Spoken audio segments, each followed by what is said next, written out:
রোহিত শর্মা কি সত্যি test cricket থেকে রিটায়ারমেন্ট নিয়ে নিল? হিটম্যানকে কি আর হোয়াইট জার্সিতে দেখতে পাবো না টেস্ট ম্যাচে?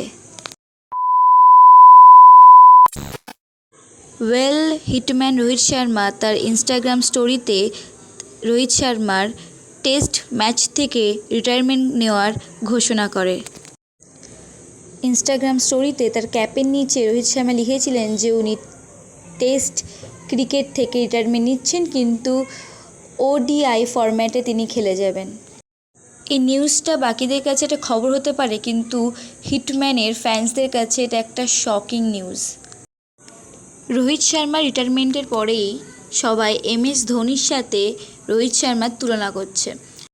নিঃসন্দেহে MS ধোনি এবং রোহিত শর্মা খুব ভালো প্লেয়ার এবং অনেক কন্ট্রিবিউট করেছে। MS ধোনি রিটায়ারমেন্টের আগে সিটি খেলেছিল 2013 সালে। রোহিত শর্মা রিটায়ারমেন্টের আগে সিটি খেলেছে 2025 সালে। MS ধোনির লাস্ট হোম টেস্ট হয়েছিল ওয়াংখাড়ে স্টেডিয়ামে। রোহিত শর্মারও লাস্ট হোম টেস্ট হয়েছে ওয়াংখাড়ে স্টেডিয়ামে। MS ধোনির লাস্ট টেস্ট ম্যাচ ছিল মেলবোর্নে। রোহিত শর্মারও লাস্ট টেস্ট ম্যাচ ছিল মেলবোর্নে।